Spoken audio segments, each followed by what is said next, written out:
रात का वक्त है, एक आदमी अकेला बैठा है, सामने रखा है एक गिलास। वो गिलास सिर्फ कांच का नहीं है दोस्तों, उसमें हजारों साल का इतिहास भरा है। किसी के लिए गिलास जश्न का है, किसी के लिए गम का, किसी के लिए शौक का, तो किसी के लिए लत का है। आज हम उसी गिलास के अंदर झांकने वाले हैं। आज हम जानेंगे शराब क्या है, कितने प्रकार की होती है, कैसे बनती है, कौन कौन से मिथ हैं शराब के बारे में और क्यों इंसान सदियों से इसके पीछे भागता आ रहा है। अल्कोहल की खोज क्या इंसानी गलती थी या उसकी किस्मत?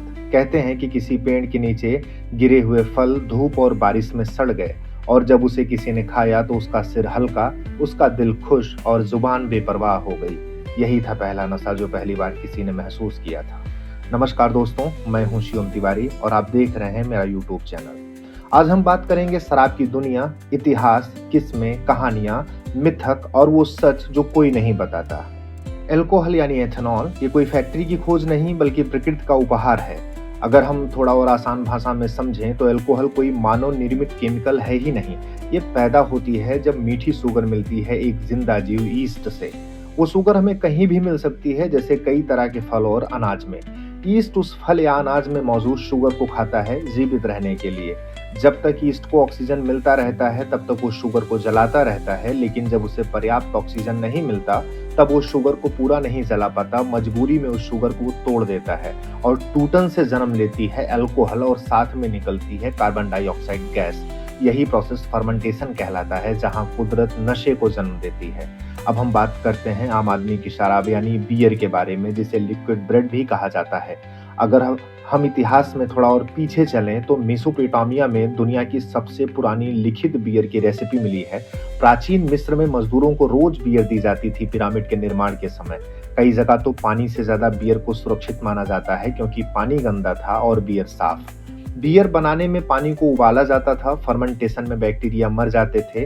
अल्कोहल हल्की और एसिडिटी युक्त होने की वजह से वो ज्यादा सुरक्षित मानी जाती थी, इसलिए उस समय की बियर सीधे नदी कुएं के पानी से ज्यादा सुरक्षित थी। लेकिन उस समय की बियर आज की बियर जैसी स्ट्रॉन्ग नहीं थी। अल्कोहल अमाउंट बहुत कम, लगभग 1 से 3% तक होता था, जबकि आज की बियर में अल्कोहल आमतौर पर 4 से 8% तक पाया जाता है। जब अल्कोहल डाइल्यूट होता है तब वो पेट के अंदर धीरे धीरे अब्सॉर्ब होता है। यही कारण है कि बियर पीने के बाद नशा थोड़ा धीरे होता है और शरीर को रिएक्ट करने का समय मिल जाता है। वहीं दूसरे नंबर पर आती है वाइन। इसे राजाओं, कवियों और प्रेमियों की शराब भी कहा जाता है। वाइन सिर्फ शराब नहीं होती, वो एक संस्कृति है, वो एक परंपरा है और सदियों का इतिहास भी। फ्रांस के अंगूरों से भरे खेत, इटली की गर्म हवाएं और ओक की लकड़ी की वो बैरल जिसमें समय खुद धीमे चलने लगता है, इन्हीं सबके मेल से जन्म लेती है वाइन की एक बोतल। सीधे अंगूर के रस से बनी होने के कारण ये बियर से काफी अलग होती है, जिसमें मौजूद होती है अंगूर की अलग अलग किस्में, खास तरह की मिट्टी, अनुकूल मौसम और एजिंग का समय। ये सब मिलकर तय करते हैं वाइन का स्वाद, उसकी खुशबू और उसकी कीमत। वाइन के प्रमुख प्रकार के बारे में बात करें तो दुनिया में वाइन कई रूपों में पाई जाती है, जैसे red wine, white wine, rose wine, sparkling wine, dessert wine. दुनिया की सबसे महंगी वाइन करोड़ों में नीलाम होती है। कुछ वाइन 50 से 100 साल तक पुरानी होती हैं। कुछ बोतलें पीने से ज्यादा संभाल कर रखे जाने के लिए खरीदी जाती हैं। अब बात करते हैं हार्ड लिक्वर की। जब शराब स्वाद नहीं, वो रॉयल्टी और आधुनिकता का पर्याय बन जाए तो उसे कहते हैं हार्ड लिक्वर। बियर और वाइन जहां फर्मेंटेशन पर रुक जाती हैं, वहीं हार्ड लिक्वर एक कदम और आगे जाता है, डिस्टिलेशन तक। हार्ड लिक्वर सिर्फ शराब नहीं, ये रसायन की केंद्रित ताकत है। हार्ड लिक्वर विज्ञान के उस मोड़ पर पहुंचती है जहां नशा डिजाइन किया जाता है। इसका भी जन्म फर्मेंटेशन से ही होता है, जिसमें शक्कर ईस्ट के साथ मिलकर के एथेनॉल बनाता है। यह एक प्राकृतिक प्रक्रिया है। बियर और वाइन यहीं तक पहुंचती हैं, लेकिन हार्ड लिक्वर यहीं से अलग रास्ता चुनता है। इसका सफर चलता है डिस्टिलेशन तक, यानी अब शराब को गर्म किया जाता है। पानी 100 डिग्री सेल्सियस पर उबलता है और अल्कोहल 78.37 डिग्री सेल्सियस पर, यानी अल्कोहल पहले उड़ता है। मतलब विज्ञान तय करता है कि कौन सा हिस्सा ऊपर जाएगा और कौन पीछे छूटेगा। यही पल होता है जब शराब हल्की से खतरनाक रूप से ताकतवर बनती है, जिसमें डिस्टिलेशन के बाद अल्कोहल 35 से 50%, जिसका वॉल्यूम कम और इफेक्ट ज्यादा हो जाता है। ये वो केमिस्ट्री है जो शरीर को चेतावनी नहीं देती, सीधे असर करती है, जो कि सीधे तौर पर हमारे न्यूरॉन्स की कम्युनिकेशन को स्लो कर देता है, डिसीजन मेकिंग को कमजोर कर देता है, फियर कंट्रोल को बंद कर देता है।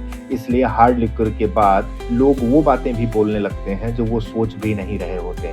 बियर और वाइन की तुलना में हार्ड लिक्वर का एब्जॉर्प्शन भी तेज होता है, क्योंकि ज़्यादा कंसंट्रेटेड होती है, पेट में सीधे ब्लड स्ट्रीम में जाती है, लीवर को रिएक्शन का समय नहीं मिल पाता, जिसकी वजह से लीवर एंजाइम्स ओवरवर्क करता है, डिहाइड्रेशन तेज और न्यूरोकेमिकल इम्बैलेंस हो जाता है। इसलिए इसका हैंगओवर भी ज़्यादा ब्रूटल होता है।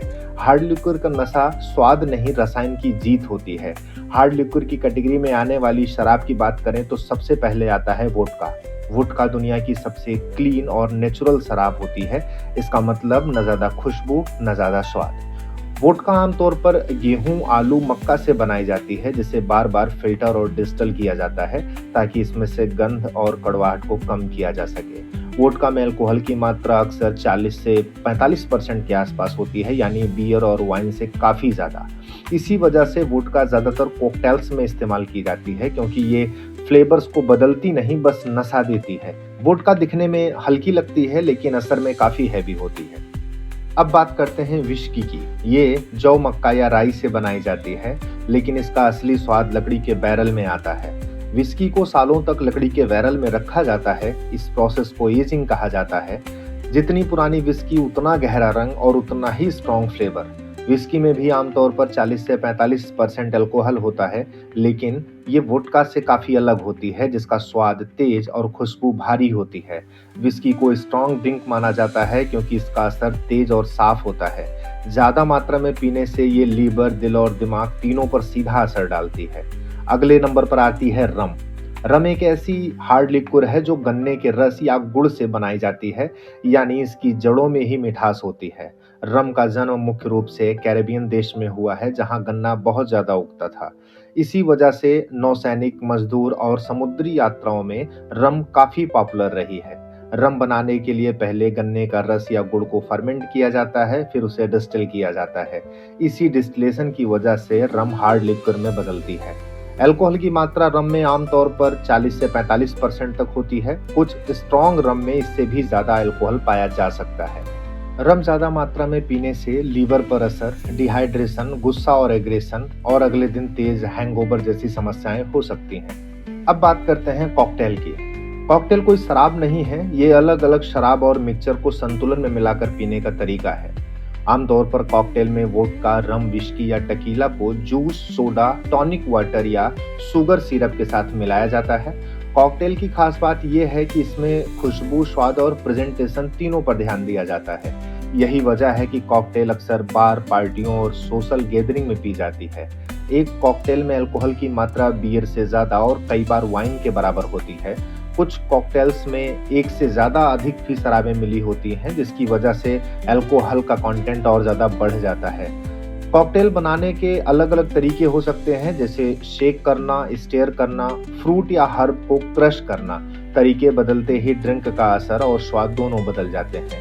कॉकटेल मीठा और ठंडा होता है, इसलिए इसको पीना थोड़ा सा आसान होता है, लेकिन यही इसकी सबसे बड़ी दिक्कत है। मीठा स्वाद होने की वजह से लोग ज्यादा मात्रा में पी लेते हैं और अपनी लिमिट भूल जाते हैं। कॉकटेल को अक्सर हल्की ड्रिंक समझ लिया जाता है, जबकि असल में ये उतनी ही स्ट्रांग होती है जितना हार्ड लिक्विड।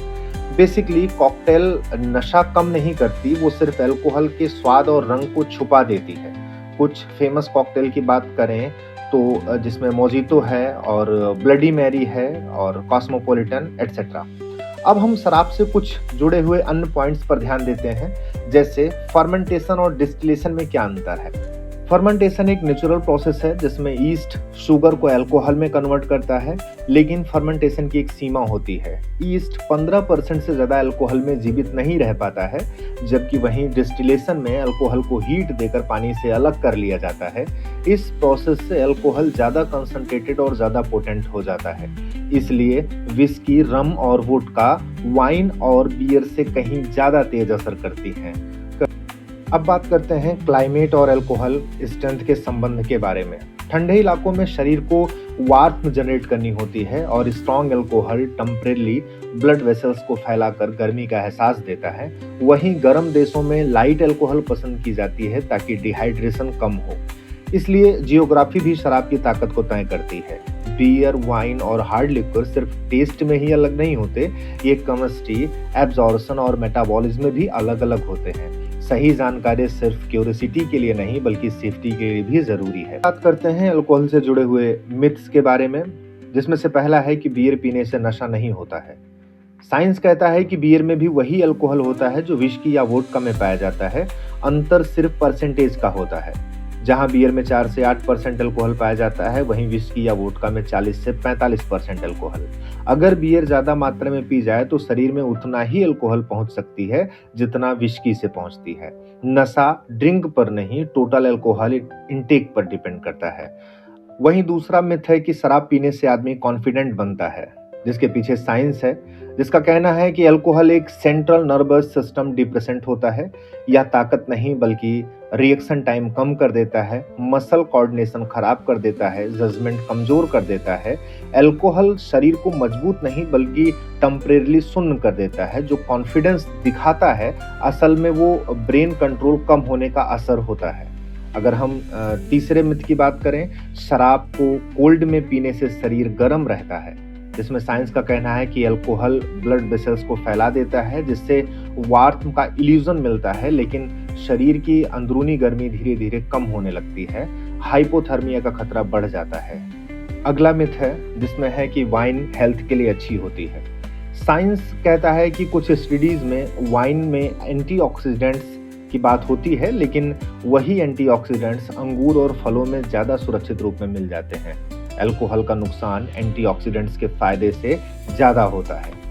मिथ नंबर 5 की बात करें, जिसमें है कि वोडका साफ होती है इसलिए सेफ है, जबकि साइंस का कहना है कि वोडका फ्लेवरलेस होती है, लेकिन अल्कोहल वही एथेनॉल ही होता है। प्रॉब्लम यह है कि वार्निंग टेस्ट नहीं मिलता, ओवर कंजम्पशन का खतरा ज्यादा होता है और अचानक असर आता है। अगला मिथ है कि अल्कोहल लेने से नींद में मदद मिलती है, जिसके पीछे साइंस कहता है कि अल्कोहल शुरुआत में नींद तो अच्छी ला सकता है, लेकिन डीप स्लीप यानी REM स्लीप की बात करें तो वो डिस्टर्ब हो जाता है। बार बार नींद का टूटना और अगली सुबह थकान महसूस होती है। अगले मिथ की ओर बात करें, जिसमें है कि हैंगओवर सिर्फ डिहाइड्रेशन की वजह से होता है, जबकि यहाँ पे साइंस का कहना है कि हैंगओवर के कई फैक्टर होते हैं, जैसे डिहाइड्रेशन, एसिटिल्डिहाइड जो कि एक टॉक्सिक बाई प्रोडक्ट होता है, इलेक्ट्रोलाइट इम्बैलेंस। अगले मिथ की ओर चलते हैं, जहां पर बताया जाता है कि खाना खाने के बाद दारू पीना सेफ होता है। वहीं साइंस का कहना है कि खाना अल्कोहल एब्जॉर्प्शन को स्लो कर देता है, लेकिन टोटल अल्कोहल उतना ही एब्जॉर्ब होता है। ओवर कॉन्फिडेंस हो सकता है, ज्यादा पी लेने का रिस्क रहता है। अगले मिथ की ओर बात करें, जिसमें है कि डेली थोड़ी शराब नुकसान नहीं करती है, जहां पे साइंस कहता है कि रेगुलर अल्कोहल इंटेक से लीवर पर लगातार स्ट्रेस टॉलरेंस बढ़ता है और एडिक्शन का रिस्क रहता है। अगर हम आखिरी मिथ की ओर बात करें, जिसमें कहना है कि अल्कोहल स्ट्रेस कम कर देती है, वहीं पे साइंस कहती है कि अल्कोहल टेम्परेरी स्ट्रेस हार्मोन्स को सप्रेस करती है, लेकिन लंबे समय में एंजाइटी बढ़ती है, डिप्रेशन का रिस्क बढ़ता है और इमोशनल डिपेंडेंसी बनती है। अंत में बस इतना ही कहना चाहता हूँ, शराब सिर्फ पीने वालों को नुकसान नहीं पहुंचाती, बल्कि शराब पीकर गाड़ी चलाने से सड़क दुर्घटनाएं होती हैं, जिसमें ज्यादातर लोग बिना किसी गलती के मरते हैं। शराब के नशे में घरेलू हिंसाएं बढ़ती हैं, मारपीट और गाली गलौज होता है, जिससे बच्चों पर बहुत ज्यादा मानसिक असर पड़ता है। शराब लीवर, दिमाग और दिल तीनों को नुकसान पहुंचाती है और लंबे समय में आदमी को बीमार, कमजोर और दूसरों पर निर्भर बना देती है और इलाज में घर की जमा पूंजी तक खत्म हो जाती है। शराब से अपराध बढ़ते हैं, सार्वजनिक जगहों पर झगड़े होते हैं और समाज में असुरक्षा का माहौल बनता है। एक आदमी की शराब की आदत से पूरा परिवार और कई बार पूरे समाज को कीमत चुकानी पड़ती है। शराब एक व्यक्तिगत मामला नहीं है, इसका नुकसान पूरा सड़क, पूरा परिवार और पूरा समाज तीनों उठाते हैं। आपने इस वीडियो को अब तक देखा, इसके लिए आपका धन्यवाद।